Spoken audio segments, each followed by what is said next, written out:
నాకు ఇద్దరు పిల్లలు. వాళ్ళు సంపాదిస్తారు, చేస్తారు, కానీ మాకు 2 పైసలు కూడా ఇంటలేవ్వరు. నాన్న దగ్గర నుంచే తీసుకొని మొత్తం ఖర్చు అంతా పెడతారు. పిల్లలు కూడా గొడవ పడతారు, అమ్మలు కూడా గొడవ పడతారు. దీనికి ఉపాయం ఏంటి చెప్పండి? అయింది. పిల్లలకి పెళ్లిళ్ళు అయ్యాయా? పిల్లలు, ఒక చిన్న పిల్ల, అబ్బాయిల పైన. అందరికీ పెళ్ళయిందా? పెళ్లిళ్ళు అయ్యాయి, పెద్దయ్యారు, ఇక పెళ్లిళ్ళు అయ్యాయి. మీ నుండి డబ్బు అడగడం ఏమిటి? మీరెందుకు ఇస్తారు? ఏం చేస్తాం, ఇవ్వకపోతే పిల్లలు గొడవ పెడతారు. మీ భార్య ఆమె ఇప్పిస్తుందా? చెప్తే కూడా ఏదన్నా మా భార్య మాతో గొడవ పడుతుంది. మీకు మీ భార్య మధ్య సంబంధం సరిగ్గా లేదా? ప్రేమ ఉంది, కానీ పిల్లల వైపు చాలా ఎక్కువ ప్రేమ ఉంది. ఓసారి కూర్చోబెట్టి వివరించు. ఏమంటే ఈ భార్య సైకాలజీ ఎలా డిస్టర్బ్ అవుతుందంటే, ఎప్పుడు భార్య యవ్వనంగా ఉన్నప్పుడు భార్యాభర్తల మధ్య సంబంధం ఎలా ఉంటుందంటే, భార్య హక్కుని చూపుతాడు, అజమాయిషీ చేస్తాడు. ప్రతి మాటకు భార్యను తిడతాడు, తన ప్రకారంగా చేయమంటాడు. యవ్వనంలో ఉన్నప్పుడు, యవ్వనంలో కొత్తగా పెళ్ళవుతుంది కదా, అప్పుడు కొన్నేళ్ల వరకు అలాగే నడుస్తుంది. ఇక తర్వాత ఏమవుతుందంటే, ఆ సమయంలో భార్య తన పుట్టింటి నుండి వచ్చింది, ఇక్కడ అత్తగారింట్లో తన వైపు ఎవరూ లేరు, ఒంటరిది. ఇక భర్త వైపు వాళ్ళంతా అతని వైపు, అతని పక్షం బలంగా ఉంది, ఈమె ఒక్కతే. వారంతా కలిసి అయినా కూడా ఆమె తెలివిగా ప్రవర్తిస్తుంది, ఏమీ అనదు, ఓర్చుకుంటుంది. స్ప్రింగ్లా మొత్తం అన్నీ ఓర్చుకుంటుంది. భర్తలో దోషం ఉన్నా దాన్ని వ్యక్తపరచలేదు. ఒక్కోసారి ఆమె మాట కూడా చెల్లదు. ఎలా అయితే తనకి ఒక పిల్లాడు, 2 పిల్లలు పుట్టాక, పిల్లలు పెద్దయ్యాక, వాళ్ళు నెమ్మదిగా పెరుగుతున్నప్పుడు, అప్పుడు ఆమె చాలా తెలివిగా, చక్కటి టెక్నిక్గా మారుతుంది. పిల్లల్ని ఎప్పుడూ తన పక్షంలోకే తీసుకుంటుంది, తండ్రి వైపు వెళ్ళనీయదు. దాంతో ఆ పక్షం నుండి హీనమైతే అక్కడ ఒంటరిగా ఉండిపోతారు. పిల్లలు ఆమె వైపు వచ్చేస్తారు. ఇక తండ్రికి ఏమీ అన్నీయదు, ఒక్కటైపోతారు. పెద్దయ్యాక ఏమవుతుందంటే, తల్లికి పిల్లల పట్ల ఇంత ఆధారపడి ఉంటుంది కదా, కనుక పిల్లలకు ఇవ్వాలి అని అనుకుంటుంది. అది పక్షపాతం అయిపోయింది.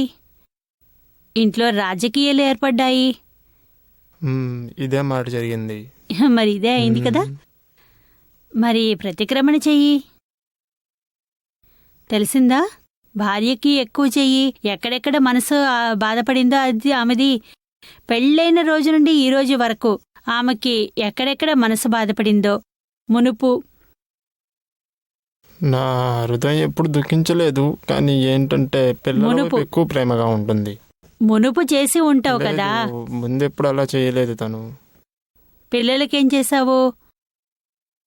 పిల్లల కోసం ఏ పిల్లలు దుఃఖించపడలేదు. ఇప్పుడు పిల్లలు ఉన్నారు చూడండి, వాళ్ళు మొగుడు వైపే మాట్లాడతారు. సంపాదించిన డబ్బంతా వాళ్ళకే ఇవ్వాల్సి వస్తుంది, ఎందుకంటే రేషన్కి, తిండికి ఖర్చులకు కావాలిగా. కానీ పిల్లలతో ఏమీ అవ్వలేదు కదా. ఇంకేదైనా ఇంకో విషయంలో అయి ఉంటుంది కదా. ఎక్కడ భార్య మాట వినకుండా మీకు నచ్చినట్టుగా చేసి ఉండొచ్చు కదా. అలా అనిపిస్తే, మీకనిపిస్తుంది, మీ ఆవిడని అడిగి చూడండి. లేకపోతే అలా ఎలా అవుతుంది? ఎవరు భార్యాభర్త ఒకటిగా ఉంటారు ఎక్కడైనా, తర్వాత పిల్లలొస్తారు. మరి మీరు మీ భార్యకు ప్రేమ ఇవ్వండి, పిల్లలకు ప్రేమ ఇవ్వండి. ఏం, పిల్లలు పెద్దయ్యారు కదా, ఇక ఈ విషయం వారితో ఏం రాదు, కష్టం. కానీ భార్య కోసం ఇవన్నీ చేయాలి మీరు. ఆమెకి వివరించాలి నెమ్మదిగా. వృద్ధాప్యంలో ఏం చేస్తావో, ఈ పిల్లలు వృద్ధాప్యంలో నీతో ఉంటారా ఏంటి? భార్య ఉంటుంది, ఒకరితో ఒకరు భార్యాభర్తలే ఉంటారు. పిల్లలంత తోడుగా ఉండరు. ఈ కాలంలో పిల్లలు సాయం చేయడమే చాలా కష్టం. తెలుపు. ఇంకా కుదరకపోతే నీ భార్యని తన నెరవేరుస్తూ ఉంచుకోమని నీ గొడవలు పెట్టుకోకు. నేను గొడవ అయితే ఏమీ పడను, కానీ అది ఎలా అయిపోతుంది. మరి మంచిదే, తెలియజెప్పడానికి ప్రయత్నించు. ప్రతిక్రమణ చెయ్యి. ప్రతిక్రమణ అంటే మనసులోనే నీ వల్ల దేనివల్లైనా మనసు బాధపడిందో దానికి క్షమాపణలు కోరుతూ ఉండు. సహనశక్తిని పొందుతూ ఉండు. నాలో సహనశీలత చాలా ఎక్కువ ఉంది. ఎక్కడైనా ఎప్పుడైనా ఎలాగైనా ఇంట్లో అయినా కూడా చాలా ఉంది. సహనశక్తితోనే ఉండు. నీరుమా, పక్కింటి వాళ్ళతో మాట్లాడడానికి వెళ్తే వంట చేసే పని అయిపోయింది, అది కూడా తెలియదు నాకు. ఆ తర్వాత మా ఆయన ఆఫీస్ నుంచి వచ్చి ఇంటికి వచ్చి వంట ఏంటి అని అడిగితే నేను మర్చిపోయాను అంటే వంట చేయలేదు అని అంటే బాగుండదు. ఆయనకి అప్పుడు చెప్తాను, ఈరోజు కాస్త కడుపులో నొప్పి, ఓసారి తలనొప్పి, తల తిరుగుతుంది, ఇంకా వంకలు పెట్టి కూర్చుంటాను ముఖం వెళ్లాడేసుకుని. ఆ తర్వాత ఆయనే అంటారు, సరే హోటల్కి వెళ్ళి భోజనం చేద్దామని. వెంటనే తయారై వెళ్ళిపోతాను. ఇంక వెంటనే అప్పుడు ఇక తలనొప్పి కడుపు నొప్పి ఏముండదు. మరి నేనేం చేయను? నేను అబద్ధం చెప్పాను, అది నాకు తెలుసు. అబద్ధం సరే, దీన్ని కపటం అంటారు. అబద్ధాన్ని మించినది. ఆయన్ని మోసం చేస్తున్నారు. దీనివల్ల ఆయనకేం తేడా రాదు, కానీ మీకు చాలా పడుతుంది. తెలిసిందా? ఇక ఇదే విషయం మీ పిల్లలు చూస్తే వాళ్ళు అదే చేస్తారు. వారు నోటీస్ చేయరా? అమ్మకి తలనొప్పి, వారు చూస్తారు పక్కింటి వారితో కబుర్లు చెప్తోంది, ఇలా వచ్చి వెంటనే తలనొప్పి కడుపు నొప్పి అంటోంది. తెలుసుకుంటారు కదా వాళ్ళు కూడాను, అన్నీ అర్థం చేసుకుంటారు కదా. ఈ రోజుల్లో పిల్లలు చాలా స్మార్ట్గా ఉంటున్నారు. వారిపై ఎలాంటి ప్రభావం పడుతుంది? వారికి అనిపిస్తుంది అమ్మ ఏం చేస్తుంది. ఇక వారు కూడా బహుశా 2 విషయాల్లో అయిపోవచ్చు. వాళ్ళు కూడా మీలాగే పిల్లలు అయిపోవచ్చు, లేదా అమ్మని హేట్ చేయొచ్చు. లేదా పిల్లలంటారు, ఇప్పటిదాకా సరిగ్గానే ఉన్నావు, నీకు తలనొప్పి ఎప్పుడు వచ్చింది, కడుపు నొప్పి వచ్చిందా అని అంటారు. వాళ్ళకి తెలిసిపోతోంది, వెంటనే తెలిసిపోతోంది. పక్కనే ఉన్నారు కదా పిల్లలు, తెలుస్తోందా లేదా? ఏమనిపిస్తోంది నీకు? మమ్మీ అలా చేయగానే నీకు తెలుస్తోంది కదా.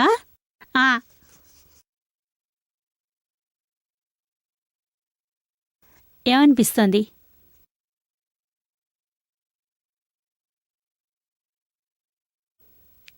మమ్మీ మమ్మీ అబద్ధం చెప్పింది. ఓహో, అమ్మ అబద్ధం చెప్పిందా? చూడు, వాడికి కూడా తెలిసిపోయింది అమ్మ అబద్ధం చెబుతోందని. ఇది మానేసేయి అబద్ధం చెప్పడానికి. సరే నీరుమా. ఇక మీకే చెప్పండి మీ వారికి, అరే భర్త రాగానే వంట చేయకపోతే చెప్పండి, అసలు విషయాన్ని పక్కింటి వాళ్ళతో కాస్త కబుర్లు చెప్తూ ఉండిపోయాను అని. లేదా మరో పక్కింటి వాళ్ళని మిర్చి మసాలా నేను పంచుతున్నాను అందరికీ అని చెప్పు. చూడు, కొంచెం మిర్చి మసాలాని బాగా నీరుమా అదే అవుతుంది. వీళ్ళ మిర్చిని నేను పంచొచ్చాను. అందువల్ల ఎంత ఇంట్రెస్ట్ వచ్చిందంటే వంట చేయడమే మర్చిపోయాను. మీరు ఆగగలిగితే అరగంటలో వంట చేసేస్తాను, లేదంటే పదండి హోటల్కి. లేదు, నాకు చాలా బాధగా ఉంటుంది. నేను మా ఆయనకి కబుర్లు చెప్పడానికి వెళ్ళాను, కూర్చున్నాను అంటే. మీ భర్త అంతా తెలివి తక్కువవాడా, చిన్న పిల్లాడు అని అనుకుంటున్నారా మీరు? ఇంత పెద్ద అబద్ధం చెప్తే తెలుసుకోకుండా ఉంటున్నారని అనుకుంటున్నారా? ఇంత భర్తని తెలివి తక్కువగా అనుకుంటున్నారా? ఏంటమ్మా, ప్రతి భార్య అనుకుంటుంది తన భర్త తెలివి తక్కువవాడు అని.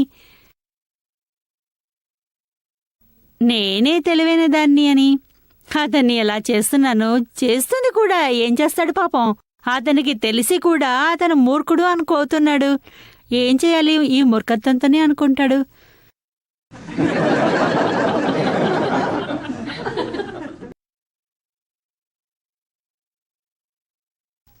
మా దగ్గరికి ఎంతమంది స్త్రీలు వస్తారో దగ్గరగా అందరూ కన్ఫెషన్ చేసుకుంటారు.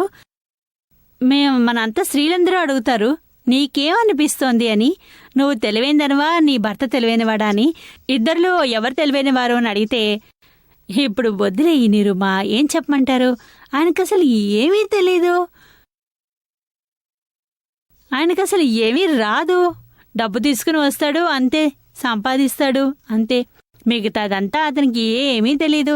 ఎలా ఇల్లు నడపాలి, పిల్లల్ని ఎలా చూసుకోవాలి, ఇంట్లో డబ్బుని ఎలా జాగ్రత్తగా చేసుకోవాలి ఏమీ రాదు. మొత్తం అంతా నేనే చూసుకోవాలి, మొత్తం అంతా నేనే చూసుకుంటాను, అన్ని పనులు, మొత్తం వ్యవహారాలు నేనే. ఇక ఇంకో ప్రశ్న నేను అడుగుతాను భార్యలందరినీ, స్త్రీలందరినీ, భర్తల్ని అడుగుతాను, ఈ కష్టం అంతా ఇంత డబ్బుని సంపాదిస్తావు, ఈ డబ్బు ఖర్చు పెట్టడానికి ఎవరు పెడతారు అని. ఆయన అంటాడు, దీన్ని భార్యాపిల్లలే కదా ఖర్చు పెట్టేది. ఇక భర్త అంటాడు, వాళ్లే కదా, నా వంతు 5% కూడా రాదు. అది నిజమే, మేమే ఎక్కువ ఖర్చు పెడుతూ ఉంటాము. చూడు పాపం అతను మాత్రం 4 ప్యాంట్లు 4 షర్టులతో అది ఉంటారు. అలాగే భార్య మాత్రం ఇది కావాలి అంటుంది, కొత్త వాటిని తీసుకురా అంటుంది. మేము హోల్సేల్లో తెచ్చుకుంటాము, మేము అన్నీ అలాగే తెచ్చుకుంటాం. బట్టలు సరే, బట్టల గురించి పక్కన పెట్టు, డైమండ్ సెట్ కావాలి, ఇది కావాలి, అది కావాలి, ఏమేమిటి వద్దు. నిరుమా, నా ప్రాబ్లం కాస్త వేరు. నా హస్బెండ్ బాగానే సంపాదిస్తారు, కానీ ఇంట్లో ఖర్చులకి డబ్బు ఇవ్వరు. ప్రతి నెల అయ్యేది నేను రాసి ఉంచుతాను, ఆయనకి కూడా తెలుసు, ఆయన వినరు. కానీ ఇంత అవుతుందని తెలుసు, ప్రతి 4-5 రోజుల్లో ఒకసారి అడగాల్సి ఉంటుంది. ఎంత బాధగా ఉంటుంది. ఇది నా ప్రాబ్లం కాదు, మేము ఫ్రెండ్స్ అందరం ఒకసారి కలిసి ఇంకో ఫ్రెండ్తో అంటుంది, సేమ్ ఇదే ఫీలింగ్తో ప్రాబ్లం కూడా ఉంటుంది. అదే డైలాగ్స్, సేమ్ డైలాగ్స్ ఉంటాయి. మా ఇద్దరివి ఫీలింగ్స్ కూడా అదే. మరి మేము ఏ విధంగా అడ్జస్ట్ చేసుకోవాలి? బహుశా మీ ఫ్రెండ్ సర్కిల్ హస్బెండ్స్ అంతా అసోసియేషన్ మొదలెట్టారేమో. కానీ చాలా బాధగా ఉంటుంది నిరుమా అడగాలి అంటే. తెలిసిందే, ఇంత ఖర్చు పెడతారు, ఇంత ఖర్చు పెడతారు, ఇక అసోసియేషన్ పెట్టు, వారికి ఇవ్వరు.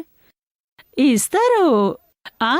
మొత్తం ఇస్తే మీ చేతికి బలం పైచేయి మీదే అయిపోతుంది కదా. కాదు, నాకేమవుతుందంటే ఇంత సొమ్ము ఇస్తే తక్కువ ఎక్కువ చూసుకోవచ్చు, ఎంత అడిగితే అంతే ఇస్తుంటే ఇక ప్రాబ్లం ఏమంటే అడగాల్సి ఉంటుంది ప్రతిసారి. అంతే, కాదు అనరు, ఇస్తారు. మంచి భర్త, ఇంకేం కావాలి. కానీ అడగడం అన్న ఫీలింగ్ ఉంది కదా, అది బాధగా ఉంటుంది. ఎంత అవుతుంది అని తెలుసు, ఏమి అడగడంలో ఏముంది. మీరు భిక్షాందేహి అని అంటున్నారా ఏంటి? కానీ ఫీలింగ్ అదే కదా. మీ భర్తనే అడుగుతున్నారు, మీరు ఇంకెవరినైనా అడగాలా? పాప అతను మాత్రం కాదని అంటున్నాడా? మీది మీ అహంకారము. అభేదత, ఏకత అంటే భర్తతో అడగడంలో ఏమవుతుంది? మీ పిల్లలు మిమ్మల్ని అడగరా? రోజు అడుగుతారు. మరి వాళ్ళని భిక్షాందేహి అని అనిపిస్తుందా? లేదు, పిల్లాడికి అలాగే ఉంటుంది. ఇంత ఖర్చు అవుతుంటే నాన్న నాకు ప్రతి నెల ఎందుకు ఇవ్వరు అని. నాన్న అన్నప్పుడు సరిగ్గానే ఉంటారు, చక్కగా అంటారు. మీకు అనిపిస్తుంది చెట్టు పైన మామిడి వచ్చినట్లుగా డబ్బు కూడా వస్తుందా ఏంటి? ఇంత ఇస్తే అంతే ఖర్చు పెట్టుకో, కాస్త బ్రేక్ రాని, తక్కువ ఖర్చు పెట్టి కాస్త బ్రేక్ తెచ్చుకో. ఈ అహంకారం కదా కాస్త బ్రేక్ కొడుతుంది. కానీ నాకు ఈ దుఃఖం ఉంటుంది కదా, దాన్ని ఎలా అడ్జస్ట్ చేసుకోను? దుఃఖం పడాల్సిన పని లేదు. మీరనుకోండి ఏదైనా కరెక్ట్ అని. భర్త వ్యవస్థ ఏర్పరచుకున్నారు, మన ఇంటి కోసమే కదా, ఇదంతా మన పిల్లల కోసమే కదా. లేకుంటే పిల్లలు డబ్బు ఖర్చు పెట్టడంలో చాలా ఎక్కువ పెడతారు, వాళ్ళకి మాట వింటారు, బ్రేక్ అవసరం ఉంటుంది.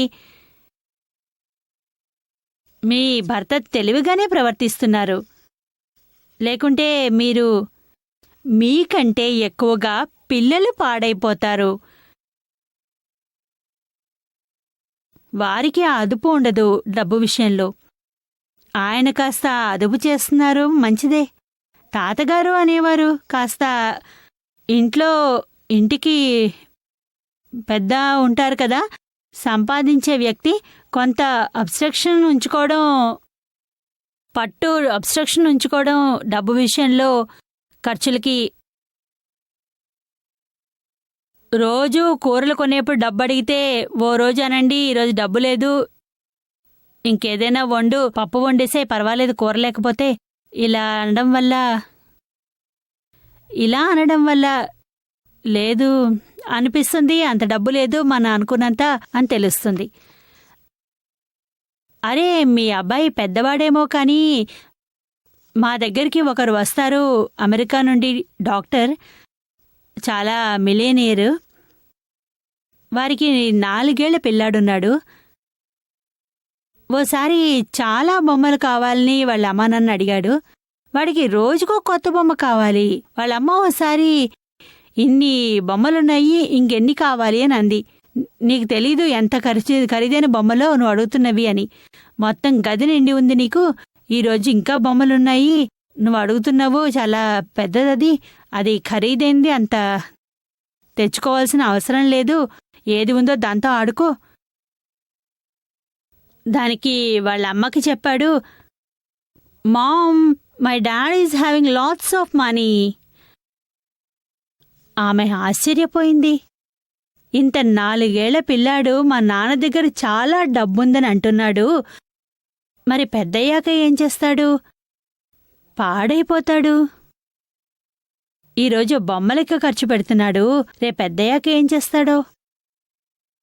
వెంటనే వాళ్ళ ఆయనకి చెప్పింది, చూడు కాస్త లిమిట్ పెట్టుకో డబ్బు సంపాదించడంలో, చాలింకా పద ఇండియాకి, నిరుమ దగ్గరికి వెళ్ళి మన శేషస్ జీవితాన్ని ఆత్మ కోసం చేద్దాము, పిల్లలకి అదే సంస్కారాన్ని ఇద్దాము. మన పిల్లాడు పాడయ్యాకంటే ఇంకా మంచిది అక్కడ వెళ్ళుండడం. రియల్లీ వాళ్ళు అక్కడి నుంచి ఇక్కడికి వైండప్ చేసేసారు, వచ్చేసారు జూలైలో ఇక్కడికి. ఈ బ్రేక్ చేయడం అవసరం, లేకుంటే పిల్లల సంస్కారం పాడవుతుంది. దృష్టి మార్చుకుని చూడు, మీకే మీ భర్త చేస్తున్నది సరిగ్గా అనిపిస్తుంది. దాంతో ఇక భిక్షాం దేహి అని అనిపించదు.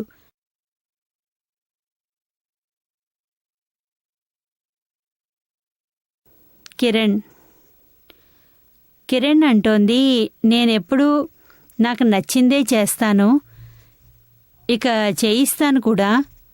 మా ఆయన చెప్పిన మాట నేను వినను.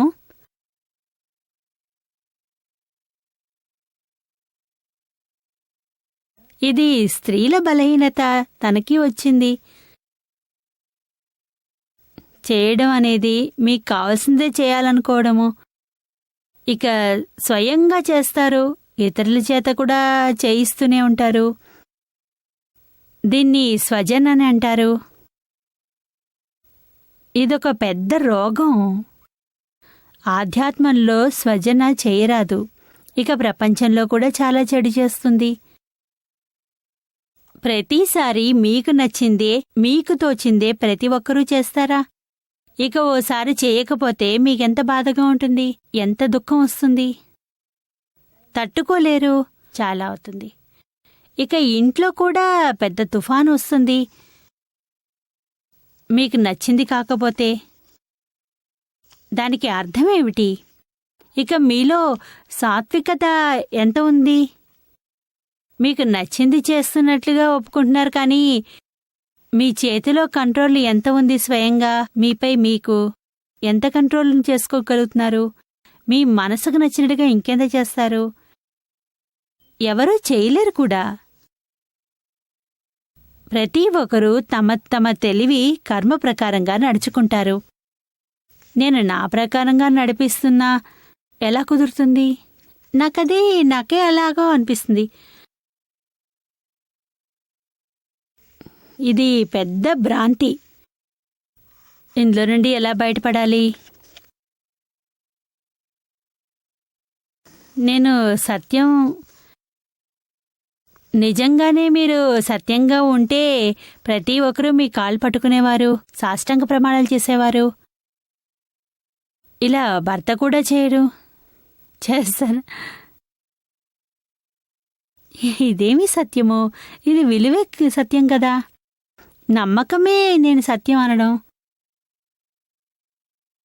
ఇది కూడా ఓ రకంగా అహంకారమే, సంకుచిత బుద్ధి, పైగా ఈగో కూడా. ఎదుటివారు కూడా ఎంత మంచివారు, ఎంత స్వచ్ఛమైన వారు, వారిని చూడు, యాక్సెప్ట్ చెయ్యి. జై సచ్చిదానందిరమా.